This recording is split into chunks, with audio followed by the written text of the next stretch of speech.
और आइए अब नजर डालते हैं महाराष्ट्र से इस हफ्ते की बड़ी और खास खबरों पर। चुनिंदा अपडेट्स का खास राउंड अप सिर्फ महाराष्ट्र 360।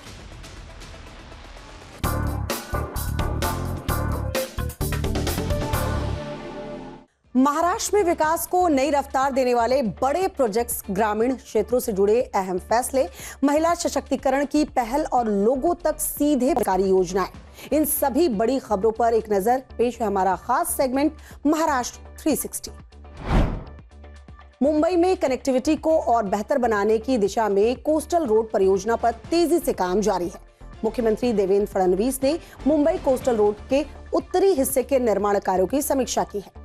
निरीक्षण के बाद मुख्यमंत्री ने कहा कि पूरी परियोजना को 2028 के अंत तक पूरा करने का लक्ष्य रखा गया है। इसके पूरा होने के बाद दक्षिण मुंबई के नरीमन पॉइंट से लेकर मुंबई महानगर क्षेत्र के भायंदर तक बेहतर कनेक्टिविटी मिलेगी और सफर ज्यादा तेज और आसान हो जाएगा। मुख्यमंत्री ने कहा कि ये परियोजना वेस्टर्न एक्सप्रेसवे हाईवे पर बढ़ते ट्रैफिक दबाव को कम करने में भी अहम भूमिका निभाएगी।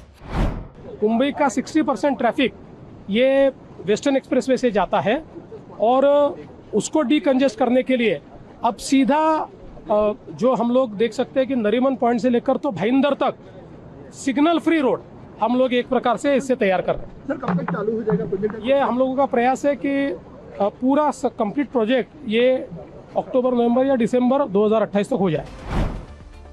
महाराष्ट्र में ग्रामीण पेयजल व्यवस्था को और मजबूत बनाने के लिए नई पहल की जा रही है।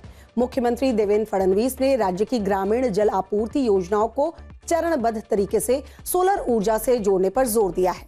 ग्रामीण पेयजल नीति की समीक्षा बैठक के दौरान मुख्यमंत्री ने कहा कि इस कदम से बढ़ते बिजली खर्च का बोझ कम होगा और गांव में जल आपूर्ति योजनाओं का संचालन बिना रुकावट जारी रखा जा सकेगा। उन्होंने कहा कि बिजली बिल बकाया होने की वजह से कोई भी जल योजना बंद नहीं होनी चाहिए। महाराष्ट्र में कुल 22,185 ग्रामीण जल आपूर्ति योजनाओं में सोलर ऊर्जा व्यवस्था लगाने का प्रस्ताव है। जल जीवन मिशन के तहत 11,643 योजनाओं में पहले से ही सोलर सिस्टम को परियोजना का हिस्सा बनाया गया है। राज्य सरकार को यह सुनिश्चित करने के निर्देश दिए गए हैं कि हर व्यक्ति को प्रतिदिन 55 लीटर पेयजल उपलब्ध कराने के राष्ट्रीय मानक के अनुसार योजनाएं पूरी की जाए। महाराष्ट्र में कृषि क्षेत्र में महिलाओं को कानूनी पहचान देने की दिशा में अहम पहल हो रही है। मुख्यमंत्री देवेंद्र फडणवीस की अध्यक्षता में वर्षा निवास पर हुई समीक्षा बैठक में महाराष्ट्र महिला किसान सशक्तिकरण विधेयक 2026 पर चर्चा की गई। बैठक में डिप्टी सीएम सुनेत्रा पवार और वरिष्ठ अधिकारी भी मौजूद रहे। प्रस्तावित विधेयक को आगामी मॉनसून सत्र में पेश किए जाने की तैयारी भी है।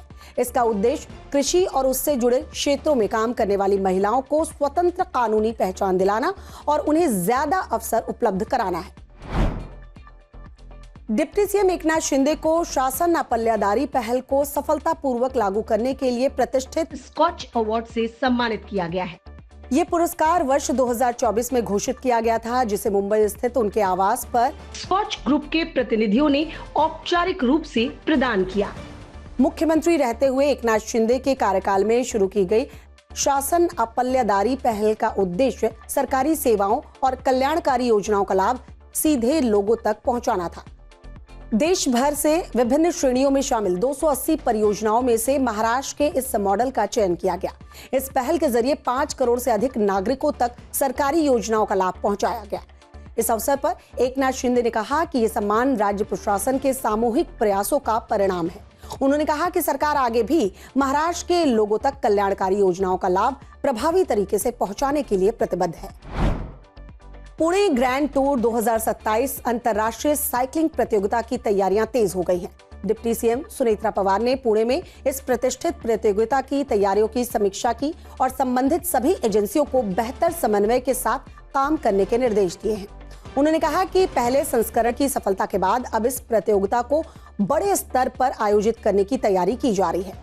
डिप्टी सीएम ने कहा कि ये आयोजन पुणे को एक अंतर्राष्ट्रीय खेल केंद्र के रूप में स्थापित करने में मदद करेगा, साथ ही युवा खिलाड़ियों को नए अवसर देगा और महाराष्ट्र के खेल इकोसिस्टम को मजबूती भी प्रदान करेगा। पहले संस्करण की सफलता के बाद यूनियन साइक्लिस्ट इंटरनेशनल इस रेस की श्रेणी को 2.2 से बढ़ाकर 2.1 कर दिया है। वर्ष 2027 की प्रतियोगिता 6 चरणों में आयोजित की जाएगी। तो ये थे इस हफ्ते के सभी खास और बड़े अपडेट्स महाराष्ट्र 360 में। अगले हफ्ते फिर से मुलाकात होगी, तब तक के लिए अपना ख्याल रखें।